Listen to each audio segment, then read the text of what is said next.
शांति। आज 22 जुलाई 2024 के बाबा के अनमोल मधुर महावाक्य सुनेंगे। आज की मुरली बाबा की धारणा युक्त मुरली है। आज बाबा कहे कि बाबा आए हैं तुम बच्चों को दो वरदान देने। कौन से दो वरदान? सुख और शांति का। बाबा कहे तुम बच्चों को सदा शांति में रहना है, कभी भी अशांति फैलानी नहीं है। और तुम सुखदाता के बच्चे, तुम्हें सुख का वरदान मिला है तो कभी किसी को दुख नहीं दे सकते हैं। अगर कोई अशांति मचाता भी है तो बाबा कहे आप मुख में मुलहरा डाल दो और उन्हें भी शांति का दान दो। कभी क्रोध में आकर के बाप के निंदक नहीं बनना। इसलिए बाबा बार बार बच्चों को कहते हैं बच्चे देही अभिमानी बनो, क्योंकि जितना देही अभिमानी बनते जाएंगे तो विकारों की बांस निकलती जाएंगी, अंतर्मुखी हो जाएंगे और बाबा कहे फूल बन जाएंगे। तो इसीलिए देह अभिमान में आकर के कभी कोई भी ऐसा कर्म न हो जिससे सतगुरु बाबा का नाम बदनाम हो या गुरु के निंदक बन जाए, क्योंकि कहा जाता गुरु का निंदक ठौर न पाए। तो इसलिए बाबा कहे देही अभिमानी बनो और प्यार से बाप को याद करते रहो। जितना बाबा की याद में रहेंगे उतना माया दूर होती जाएगी, और जितना देह अभिमान में आएंगे माया कहीं न कहीं कोई न कोई विकर्म में फंसा ही देंगी। तो सुनते हैं आज के बाबा के अनमोल मधुर महावाक्य। ओम शांति। मीठे बच्चे, देही अभिमानी बनो तो शीतल हो जाएंगे, विकारों की बांस निकल जाएगी, अंतर्मुखी हो जाएंगे, फूल बन जाएंगे। आज की मुरली से प्रश्न है, बाप दादा सभी बच्चों को कौन से दो वरदान देते हैं? उन्हें स्वरूप में लाने की विधि क्या है? उत्तर है, बाबा सभी बच्चों को शांति और सुख का वरदान देते हैं। बाबा कहते बच्चे तुम शांति में रहने का अभ्यास करो। कोई उल्टा सुल्टा बोलते हैं तो तुम जवाब न दो। कोई उल्टा सुल्टा बोलते हैं तो तुम जवाब न दो। तुम्हें शांत रहना है, फालतू जरमुई जरमुई की बातें नहीं करनी है, किसी को भी दुख नहीं देना है।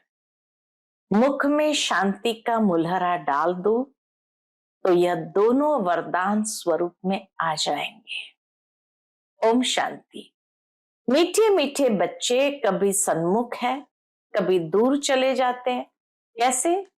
सन्मुख फिर वही रहते हैं जो याद करते हैं, क्योंकि याद की यात्रा में ही सब कुछ समाया हुआ है। गाया जाता है ना, नजर से निहाल किंदा स्वामी सतगुरु। आत्मा की नजर जाती है परम पिता में और कुछ भी उनको अच्छा नहीं लगता। उनको याद करने से विकर्म विनाश होते हैं। तो अपने पर कितनी खबरदारी रखनी चाहिए। याद न करने से माया समझ जाती है। बच्चे याद नहीं करते तो माया समझ जाती है। क्या समझ जाती? इसका योग टूटा हुआ है, तो अपनी तरफ खींचती है, कुछ न कुछ उल्टा कर्म करा देती है। ऐसे बाप की निंदा कराते हैं। भक्ति मार्ग में गाते हैं, बाबा मेरे तो एक आप दूसरा न कोई। तब बाप कहते बच्चे मंजिल बहुत ऊंची है, काम करते हुए बाप को याद करना है। यह है ऊंचते ऊंच मंजिल। कौन सी है ऊंचते ऊंच मंजिल? काम करते हुए बाप को याद करना है। इसमें प्रैक्टिस बहुत अच्छी चाहिए, नहीं तो निंदक बन जाते हैं, उल्टा काम करने वाले। समझो कोई में क्रोध आया, आपस में लड़ते झगड़ते हैं, तो भी निंदा कराई ना। इसमें बड़ी खबरदारी रखनी है। अपने गृहस्थ व्यवहार में रहते हुए बुद्धि बाप से लगानी है। ऐसे नहीं कि कोई संपूर्ण हो गया है, नहीं। बाबा कहे ऐसे नहीं कि कोई संपूर्ण हो गया है, नहीं। कोशिश ऐसी करनी चाहिए हम देही अभिमानी बने, ये कोशिश जरूर करनी चाहिए। देह अभिमान में आने से कुछ न कुछ उल्टा काम करते हैं तो गोया बाप की निंदा कराते हैं। बाप कहते हैं ऐसे सतगुरु की निंदा कराने वाले लक्ष्मी नारायण बनने की ठौर पा न सके, इसीलिए पूरा पुरुषार्थ करते रहो। इससे तुम बहुत ही शीतल बन जाएंगे। 5 विकारों की बातें सब निकल जाएगी। बाप से बहुत ताकत मिल जाएगी। काम काज भी करना है। बाप ऐसे नहीं कहते कि कर्म न करो, कर्म तो जरूर करना ही है, लेकिन बाबा की याद बनी रहे। वहां तो तुम्हारे कर्म अकर्म हो जाएंगे। कलयुग में जो कर्म होते हैं वो विकर्म हो जाते हैं। अभी संगम युग पर तुमको सीखना होता है, वहां सीखने की बात नहीं। यहाँ की शिक्षा ही वहां साथ चलेगी। बाबा की यहाँ जो शिक्षा मिलती है वो फिर संस्कार बन जाते हैं और वहां साथ चलेगी। बाप बच्चों को समझाते हैं बाह्य मुक्ता अच्छी नहीं है, बाहर मुक्ता में रहना अच्छा नहीं है। तो बाप बच्चों को समझाते हैं बाहर मुक्ता अच्छी नहीं है, अंतर्मुखी भव। वह भी समय आएगा जबकि तुम बच्चे अंतर्मुखी हो जाएंगे, सिवाय बाप के और कुछ याद नहीं आएगा। तुम आए भी ऐसे थे, कोई की याद नहीं थी। गर्भ से जब बाहर निकले तब पता पड़ा कि यह हमारे माँ बाप है, ये फलाना है। तो फिर अब जाना भी ऐसे है। जैसे आए तो उस समय कुछ भी पता नहीं था, ऐसे बाबा कहे अब जाना भी ऐसे है। हम एक बाप के हैं और कोई उनके सिवाय बुद्धि में याद न आए। बल टाइम पड़ा है, परंतु पुरुषार्थ तो पूरी रीति करना है। शरीर पर तो कोई भरोसा नहीं है, कोशिश करते रहना चाहिए घर में भी बहुत शांति हो, कलेश नहीं। नहीं तो सब कहेंगे इनमें कितनी अशांति है। तुम बच्चों को तो रहना है बिल्कुल शांत। तुम शांति का वर्षा ले रहे हो ना। अभी तुम रहते हो कांटों के बीच में, फूलों के बीच में नहीं हो, कांटों के बीच में रह रहे हो। कांटों के बीच में रह फूल बनना है, कांटों का कांटा नहीं बनना है। बाबा कहे कांटों के बीच में रहकर फूल बनना है, कांटों का कांटा नहीं बनना है। जितना तुम बाप को याद करेंगे उतना शांत रहेंगे। कोई उल्टा सुल्टा बोले, तुम शांति में रहो। आत्मा है ही शांत, आत्मा का स्वधर्म है शांत। तुम जानते हो अभी हमको उस घर में जाना है। बाप भी है शांति का सागर, कहते हैं तुमको भी शांति का सागर बनना है। फालतू जरमुई जरमुई बहुत नुकसान करती है। बाप डायरेक्शन देते हैं ऐसी बातें नहीं करनी चाहिए, इससे तुम बाप की निंदा कराते हो। जरमुई जरमुई करने से बाबा कहे तुम बाप की निंदा कराते हो। शांति में कोई निंदा व विकर्म होता नहीं। बाप को याद करते रहने से और ही विकर्म विनाश होंगे। अशांत न खुद हो न औरों को करो। अशांत न खुद हो न औरों को करो। इसको दुख देने से आत्मा नाराज होती है। बहुत है जो रिपोर्ट लिखते हैं बाबा को। क्या लिखते हैं? बाबा ये घर में जाते हैं तो धम चक्र मचा देते हैं। बाबा लिखते हैं तुम अपने शांति स्वधर्म में रहो। हातिम ताई की कहानी भी है ना। उनको कहा तुम मुख में मुलहरा डाल दो तो आवाज निकलेगा ही नहीं, बोल नहीं सकेंगे। तुम बच्चों को शांति में रहना है। मनुष्य शांति के लिए बहुत धक्के खाते हैं। तुम बच्चे जानते हो हमारा मीठा बाबा शांति का सागर है। हमारा मीठा बाबा शांति का सागर है। शांति कराते कराते विश्व में शांति स्थापन करते हैं। अपने भविष्य मर्तबे को भी याद करो। बाबा कहे शांति में रहना है, बाबा को याद करना है और अपने भविष्य मर्तबे को भी याद करो। वहां होता ही एक धर्म, दूसरा कोई धर्म होता नहीं। उनको ही विश्व में शांति कहा जाता है। फिर जब दूसरे दूसरे धर्म आते हैं तो हंगामे होते हैं। अभी कितनी शांति रहती है। समझते हैं हमारा घर वही है, हमारा स्वधर्म है शांति। ऐसे तो नहीं कहेंगे शरीर का स्वधर्म शांत है। शरीर विनाशी चीज है, आत्मा अविनाशी चीज है। जितना समय आत्माएं वहां रहती है शांति धाम में तो कितना शांत रहती है।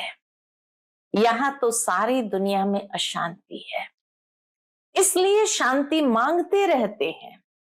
परंतु कोई चाहे सदा शांत में रहे ये तो हो ना सके। बल 63 जन्म वहां रहते हैं, फिर भी आना जरूर पड़ेगा। बाबा कहे मिनिमम 1 जन्म के लिए भी आना जरूर पड़ेगा। अपना पार्ट दुख सुख का बजाकर फिर चले जाएंगे। ड्रामा को अच्छी रीति ध्यान में रखना होता है। तुम बच्चों को भी ध्यान में रहे कि बाबा हमको वरदान देते हैं सुख और शांति का। ब्रह्मा की आत्मा भी सब सुनती है, जो शिव बाबा सुनाते हैं सब सुनती है। सबसे नजदीक तो इनके कान सुनते हैं, इनका मुख कान के नजदीक है। तुम्हारा फिर इतना दूर है, डिस्टेंस है थोड़ा बहुत। यह जट सुन लेते हैं, सब बातें समझ सकते हैं। बाप कहते मीठे मीठे बच्चों, मीठे मीठे तो सबको कहते हैं क्योंकि बच्चे तो सब है। जो भी जीवात्माएं हैं वह सब बाप के बच्चे अविनाशी है। शरीर तो विनाशी है, बाप अविनाशी है, बच्चे आत्माएं भी अविनाशी है। बाप बच्चों से वार्तालाप करते हैं। इसको कहा जाता है रूहानी नॉलेज। सुप्रीम रूह बैठ रूहों को समझाते हैं। बाप का प्यार तो है ही। जो भी सब रूहें हैं भल तमो प्रधान है। जानते हैं ये सब जब घर में थे तो सतो प्रधान थे। सब रूह सब आत्माएं जब घर में थे तो सतो प्रधान थे। सबको कल्प कल्प हम आकर शांति का रास्ता बताता हूं। वर देने की बात नहीं। ऐसे नहीं कहते धनवान भव आयुष्यवान भव, नहीं। सतयुग में तुम ऐसे थे, आशीर्वाद प्राप्त आत्माएं थे, परंतु आशीर्वाद नहीं देते हैं। हम बाबा कहे अपने पुरुषार्थ से आयुष्यवान धनवान बन जाते हैं। बाकी ऐसे नहीं कि बाबा एक एक को ऐसे आशीर्वाद देते हैं। तो सतयुग में तुम ऐसे थे परंतु आशीर्वाद नहीं देते हैं। वहां एक दूसरे को भी देने की आवश्यकता नहीं। कृपा व आशीर्वाद नहीं मांगनी है। बाप बाप भी है, टीचर भी है, यही बात याद करनी है। अहो शिव बाबा बाप भी है, टीचर भी है, ज्ञान का सागर भी है। बाप ही बैठ अपना और रचना के आदि मध्य अंत का ज्ञान सुनाते हैं, जिससे तुम चक्रवर्ती महाराजा बन जाते हो। यह सारा ऑल राउंड चक्र है ना, बाप समझाते हैं। इस समय सारी दुनिया रावण राज्य में है। रावण सिर्फ लंका में नहीं है, यह है बेहद की लंका। सारी दुनिया ही एक टापू है, तो ये बेहद की लंका है। चारों तरफ पानी है। सारी लंका रावण की थी, अब फिर राम की बनती है। बाबा कहे फिर राम की बनती है। लंका तो सोने की थी, वहां सोना बहुत होता है। एक मिसाल भी बताते हैं।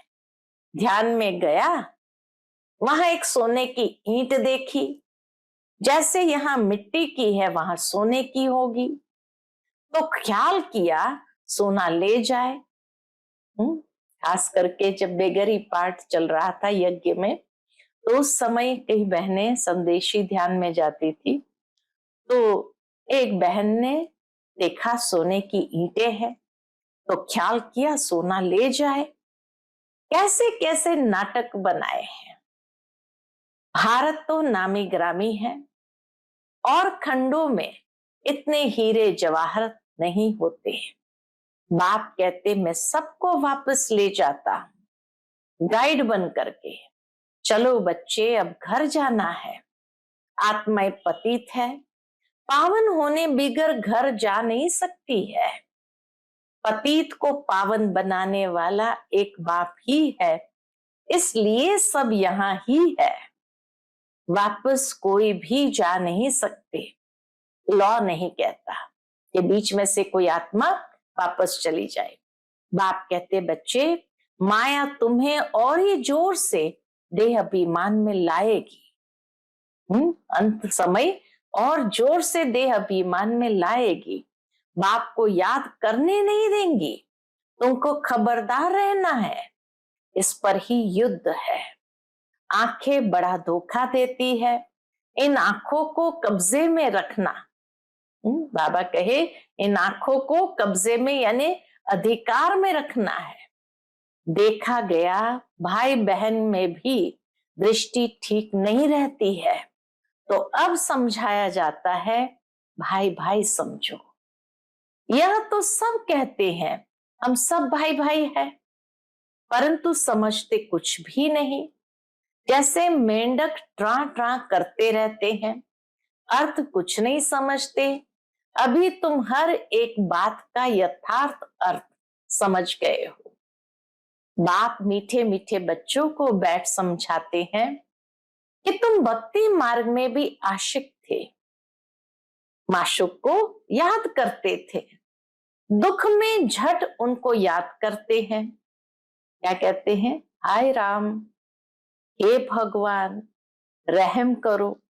स्वर्ग में तो ऐसे कभी नहीं कहेंगे, वहां रावण राज्य ही नहीं होता है। तुमको राम राज्य में ले जाते हैं तो उनकी मत पर चलना चाहिए। अभी तुमको मिलती है ईश्वरीय मत, फिर मिलेगी दैवी मत। इस कल्याणकारी संगम युग को कोई भी नहीं जानते, क्योंकि सबको बताया हुआ है कलयुग अर्जुन छोटा बच्चा है, लाखों वर्ष पड़े हैं। बाबा कहते हैं यह है भक्ति का घोर अंधियारा। ज्ञान है सोजरा, ड्रामा अनुसार भक्ति की भी नूंद है, ये फिर भी होगी। अब तुम समझते हो भगवान मिल गया तो भटकने की दरकार नहीं रहती। तुम कहते हो हम जाते हैं बाबा के पास अथवा बाप दादा के पास। इन बातों को मनुष्य तो समझ न सके।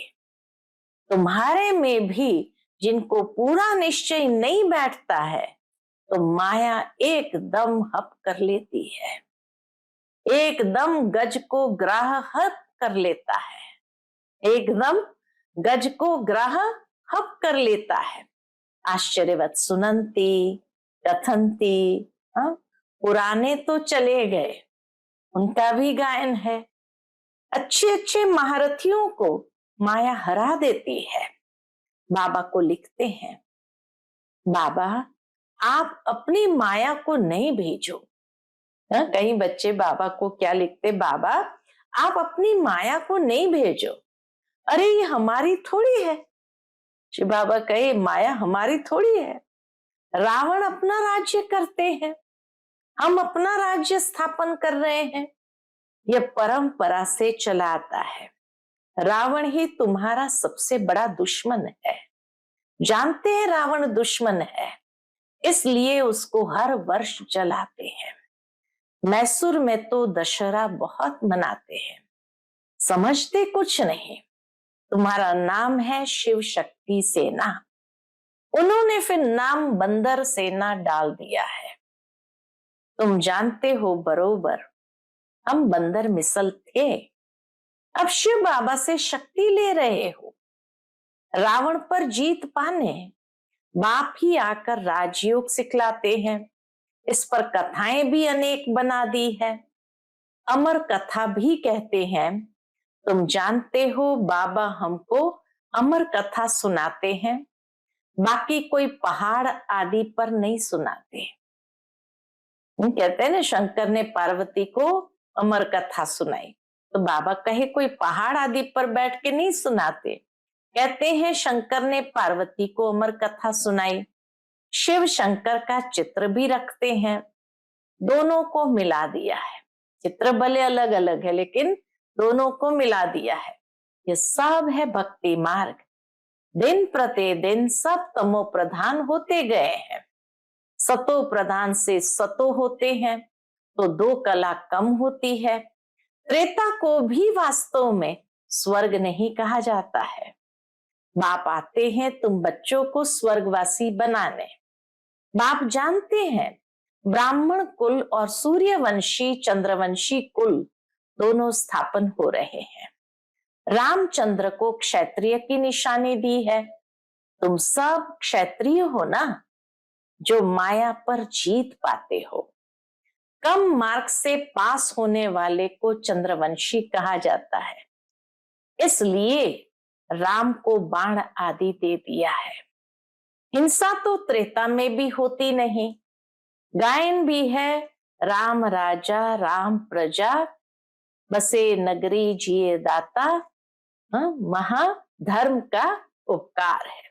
परंतु ये क्षत्रियपन की निशानी दे दी है तो मनुष्य मूंझते हैं। ये हथियार आदि होते नहीं हैं, शक्तियों के लिए भी कटारी आदि दिखाते हैं, समझते कुछ भी नहीं है। तुम बच्चे अभी समझ गए हो कि बाप ज्ञान का सागर है, इसीलिए बाप ही आदि मध्य अंत का राज समझाते हैं। बेहद के बाप का जो बच्चों पर लव है वह हद के बाप का हो न सके। 21 जन्मों के लिए बच्चों को सुखदाई बना देते हैं, तो लवली बाप ठहरा ना।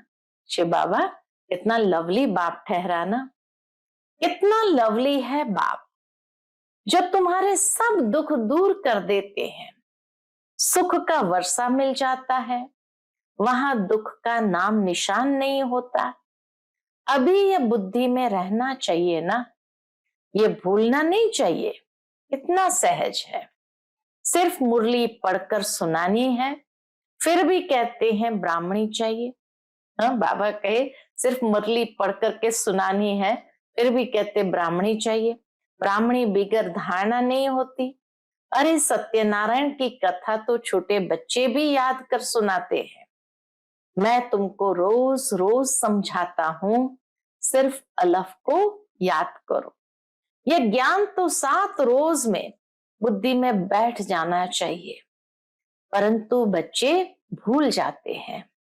बाबा तो वंडर खाते, इतना प्यार से बाबा समझाते, फिर भी बच्चे भूल जाते हैं। अच्छा, मीठे मीठे सिकिलते बच्चों प्रति माता पिता बाप दादा का याद प्यार और गुड मॉर्निंग। रूहानी बाप की रूहानी बच्चों को नमस्ते। हम सब रूहानी बच्चों की रूहानी माता पिता बाप दादा को याद प्यार, गुड मॉर्निंग और नमस्ते। नमस्ते, शुक्रिया बाबा, शुक्रिया। आज की मुरली से धारणा के लिए मुख्य सार है। पहली पॉइंट, बाप से आशीर्वाद व कृपा मांगनी नहीं है। बाप, टीचर, गुरु को याद कर अपने ऊपर आपे ही कृपा करनी है। माया से खबरदार रहना है। आंखें धोखा देती है, उन्हें अपने अधिकार में रखना है। दूसरी पॉइंट, फालतू जरमुई जरमुई की बातें बहुत नुकसान करती है, इसलिए जितना हो सके शांत रहना है। मुख में मुलहरा डाल देना है, कभी भी उल्टा सुल्टा नहीं बोलना है। न खुद अशांत होना है, बाबा कहे न खुद अशांत होना है, न किसी को अशांत करना है। आज का बाप दादा का मधुर वरदान हम बच्चों के प्रति है। बाप की मदद से सूली को कांटा बनाने वाले सदा निश्चिंत और ट्रस्टी भव। बाप की मदद से सूली को कांटा बनाने वाले सदा निश्चिंत और ट्रस्टी भव। पिछला हिसाब सूली है, लेकिन बाप की मदद से वह कांटा बन जाता है। परिस्थितियां आनी जरूर है, क्योंकि सब कुछ यहीं चुकतो करना है, लेकिन बाप की मदद उन्हें कांटा बना देती है। बड़ी बात को छोटा बना देती है, क्योंकि बड़ा बाप साथ है। इसी निश्चय के आधार से सदा निश्चिंत रहो और ट्रस्टी बन मेरे को तेरे में बदली कर हल्के हो जाओ, तो सब बोझ एक सेकंड में समाप्त हो जाएंगे। आज का स्लोगन है, शुभ भावना के स्टॉक द्वारा नेगेटिव को पॉजिटिव में परिवर्तन करो।